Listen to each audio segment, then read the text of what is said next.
Hi everybody, it's Az here from Heel vs Babyface. Now this is something that we haven't done for a little bit. I've only got a couple left to do, so I thought I might as well polish them off. And this is me now going to do Shado-Pan Monastery, level 90, heroic solo on my Warlock. And it's the full unedited version of it, warts and all. There are a couple of hairy moments in it, but I waxed them. But again, it just kind of reiterates a massive problem with content in MMOs in general. I'm not just going to pile it all on Blizzard, but this is an issue. If you do not upgrade your content, then this is what happens to it. It gets obsolete, and we've already seen stories all over the place. You know, we've got a Warlock who's soloed and Mercius because of the way that they can stay at range, place their pet in a certain position. And I'll need to place my pet in a certain position throughout the course of this dungeon. So it's a neat little trick that we can do to obviously move the pets around. We've seen DKs ploughing through Mogushan vaults without the need for any healer. Literally, I think it was 10 DKs did Mogushan vaults heroic. 10 DKs, nice. We've seen DKs do everything. I mean, DK self-healing is stupid. I mean, I'm not having a go at Blood DK. It's not your fault. It's Blizzard's. That is Blizzard's fault. But let's face it, the self-healing on Blood DKs is just lunacy. Absolute lunacy. That you can solo, you know, heroic raid bosses on current content. And that's an issue which has been, you know, hugely highlighted. Now, it's good fun to do that, and I don't want to kind of like knock that aspect, because it's really good fun. But to me, it's good fun when you do it in the next X-Pack. You know what I mean? It's fun when you are ahead of the curve by a considerable not in the same current content that you're doing. So I'm saying this in a very light-hearted kind of way, before people start going, oh, you always mention about the dungeons. But this is of course what happened with the dungeons. Blizzard announced in Mr. Pandaria that they're going to release 9 dungeons at the start, and very quickly into the Life of Mists, they decided they were going to add no more dungeons, and they announced that.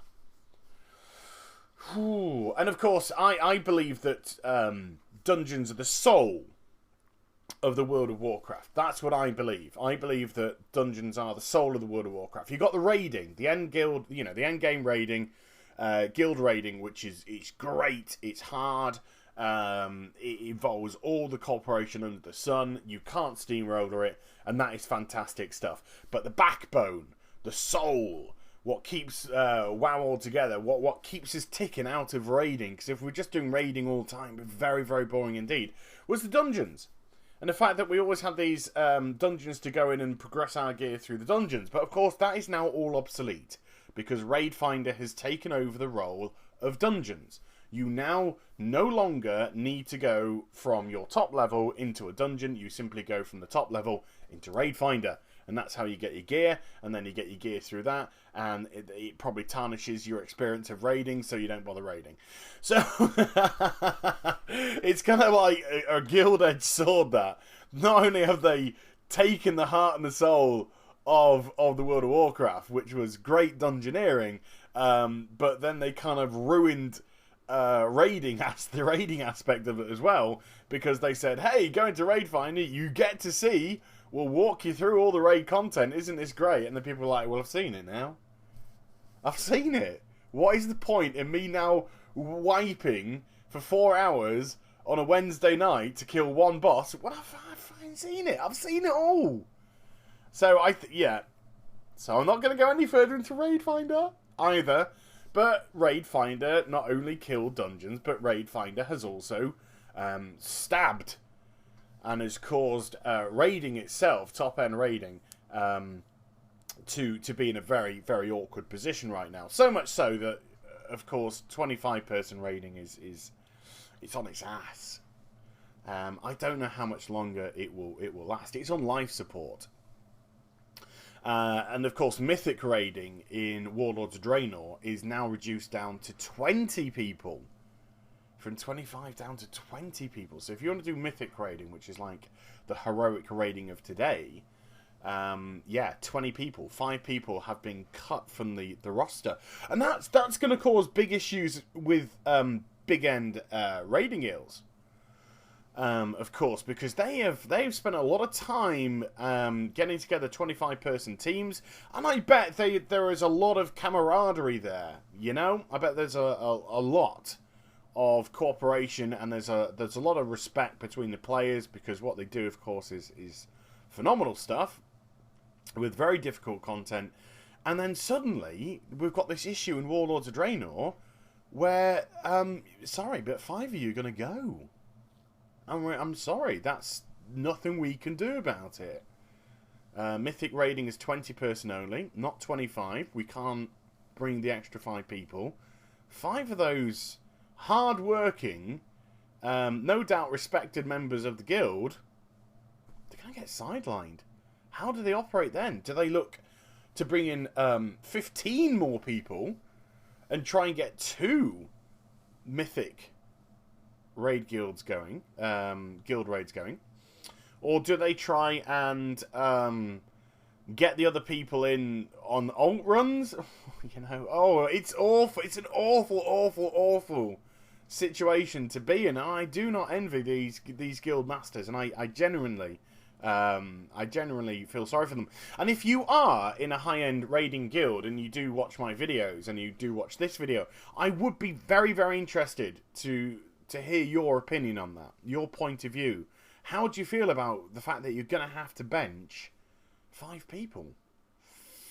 Because it ain't going to be the tanks, is it? Can't bench the tanks. So the likelihood is it's going to be either 1 healer and 4 DPS. Potentially 2 healers and 3 DPS. That's awful. Awful, especially when the game is crying out for more healers and more tanks. World of Warcraft is desperate for more healers and more tanks. And that's one of the reasons why I'm playing on my Disc Priest rather a lot. By the way, I turned into my Demon Hunter form for that last section because, let's face it, pandas are only that distance away from being demons themselves. So I must hunt them down and destroy them. So this is why I've started to play on my priest rather a lot. I was absolutely sick to the back teeth of queuing up for raids as a DPSer, waiting 45 minutes, sometimes a little bit less, but on average around 30 to 45 minutes, I'd say, sometimes longer. And it was just very, very frustrating. Very, very frustrating indeed. You want to play the content, you don't want to spend all hours of the day queuing. I'm British. I've got a lot of experience in queuing. Maybe that held me in good stead. But still, I would rather participate than just sit on the sidelines and do absolutely nothing. So I decided to turn my Shadow Priest into a Disc Priest to cut down on the queue times required for me to actually get to play the game. And lo and behold, it's happened. I kind of go in the queue as a healer. I'm in the queue for about 5 minutes. I think 10 minutes at the longest, really. And more often than not, pretty quick pops within the first 5 minutes. I'll get a pop to go in a raid. Last night, I did a 5.5 hour stream on twitch.tv/Hill versus Babyface. Promo. And I was literally bouncing from one dungeon to another. I was doing the Secrets of the Empire grind, for the Rathian legendary storyline. And because you can now queue for 5 raids in a row, you can stack 5 of them together. When one raid was ending, I was literally bang into another raid, bang into another raid, bang into another raid, and there was just virtually 0 downtime, which was awesome. But of course, that was because I was a healer. That wouldn't necessarily happen if it was as a DPSer. But there we go. Now, I've breezed through the early content. I mean, the early part of that, right up until that dude, I think it's Master Snowdrift or something, the content is really easy. It's ironic that it's the trash itself in the majority of the heroic dungeons which prove to have the most issues to defeat, and this trash is one of those.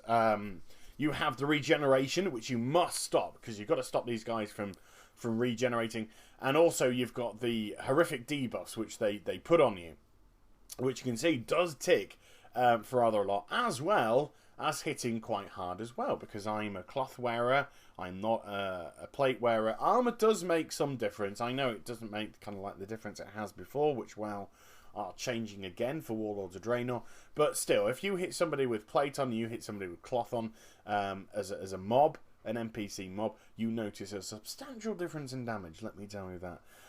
So I've got to be very careful here. So instead of running in now to the next batch, I am just going to play it cool. I'm going to let the debuff drop off me before I reinstigate.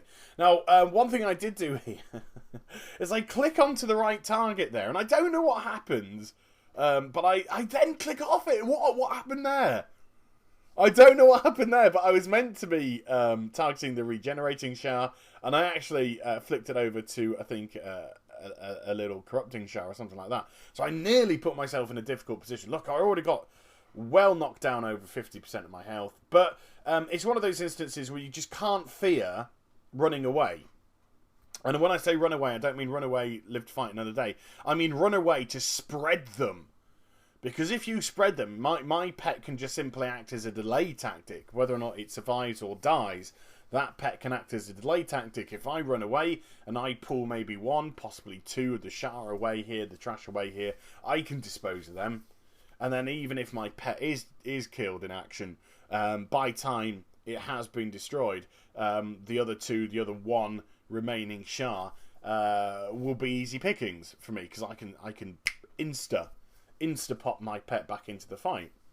So no master drama. So once those two packs are dealt with, then we kind of go again on another little easy plateau. This is a regenerating Shah, but we've only got the volatile energies now. These are just tiny little mobs. They're not going to do too much.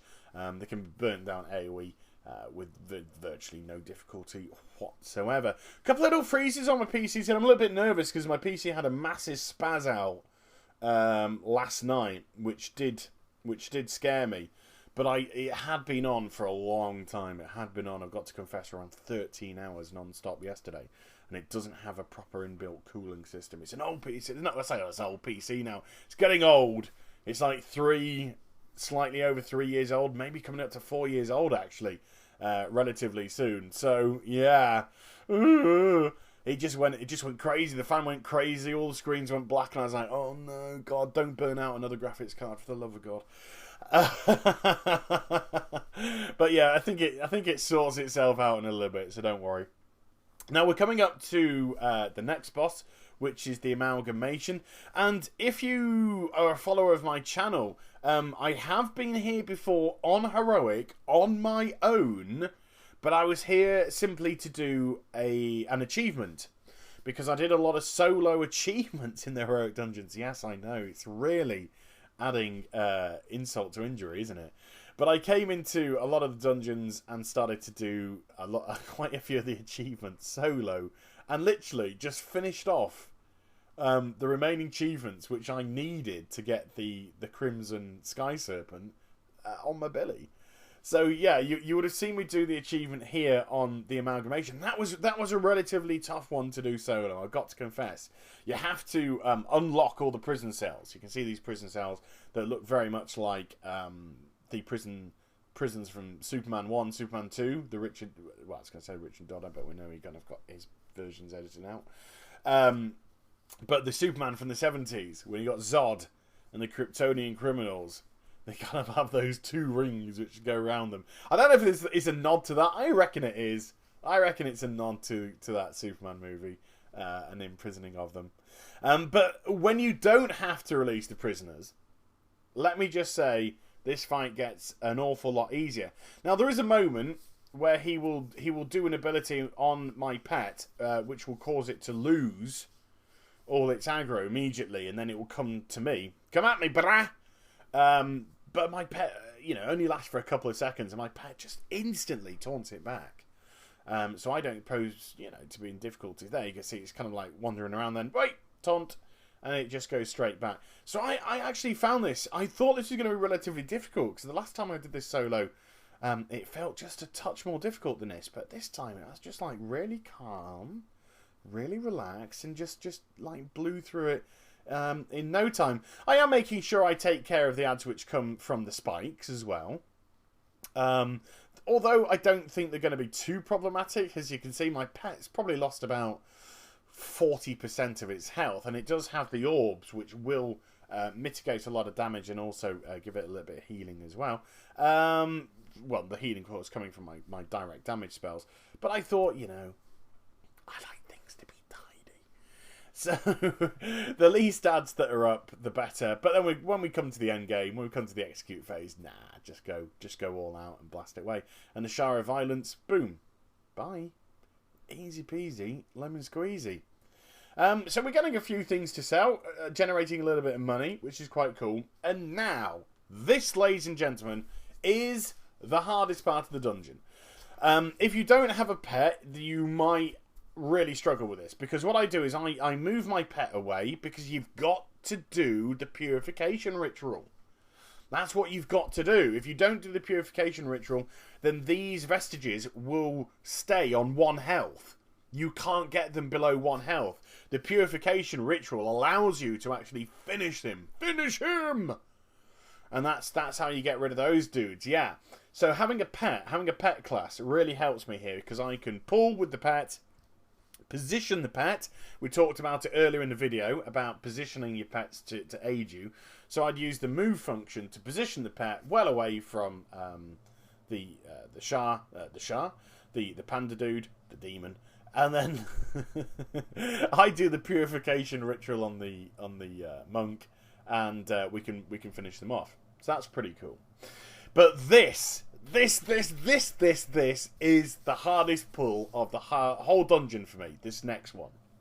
And I really nearly cocked this up, which you'll see in a second. But I mean, everything was smooth. I just cocked a little thing up.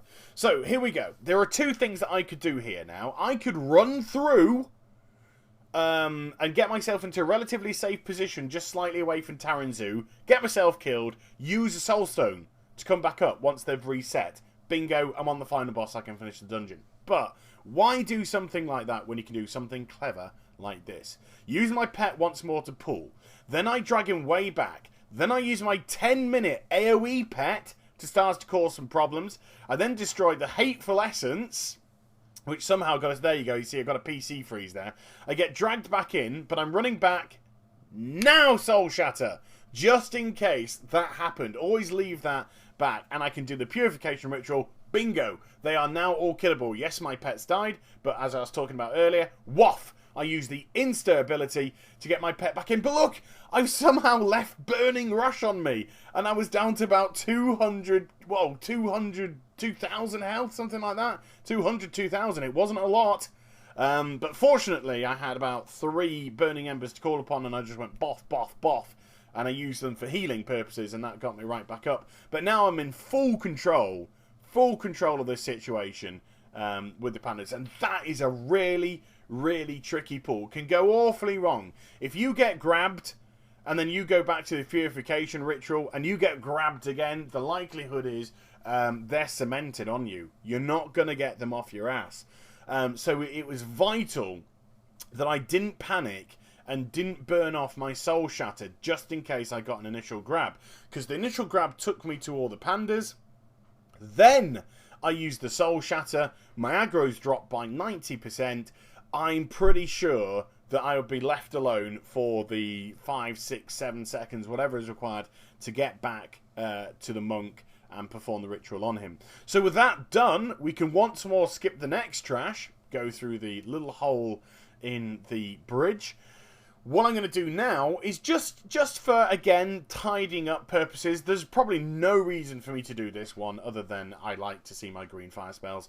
But just taking out these hateful essences. The reason why I want to do that is I just want to have a proper field of vision for when Taranzu casts his. on the final fight. Now, I know Taranzu's Hateful Essences have a much bigger orb in the middle, so you can differentiate, but it just makes things a little bit easier, okay?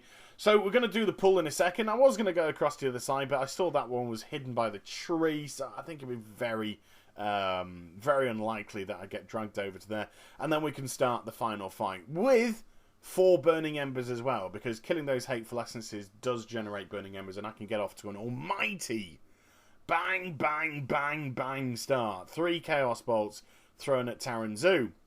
Again, I'm going to use, excuse me, I'm going to use the move mechanic for my pet, so when he does Rising Hate, I just simply move my pet out of it. Got another little screen freeze from the PC there. Oh, I'm worried. Oh, I'm worried. I'm worried that the PC's going, don't go. Don't leave me. But I can take care of them. If you get full hatred, don't worry. Just click your thing and look, it goes in absolutely no time at all now. And then you can carry on with your DPS mechanics. I wanted to make sure that I did take care of the Hateful Essences. I did want to make sure that they're out the way. Because you never know. You know, he's got to summon them a couple of times during the fight. If you start suddenly getting bounced from one to the other, to the other, to the other, to the other, it's just more annoyance than anything. More annoyance than anything. So put a dot on one, and then just do direct damage on another. Purify myself once more. I am going to get gripped by the hatred. There you go. But it's no massive drama, because look at Taranzu. He's on bingo health now. He's trying to go for another grip. No. So he's on 2 mil health. So that's going to take absolutely no time to burn off. And this is another Mists of Pandaria level 90 heroic dungeon taken apart like it was Wrath of the Lich King content. Really, really easy stuff indeed. So, fingers crossed, Warlords Draenor, we're going to start getting some progressionary content. You know, we're going to start getting some progressionary dungeons. And content that actually feels as if it's got a life to it. Because this one doesn't.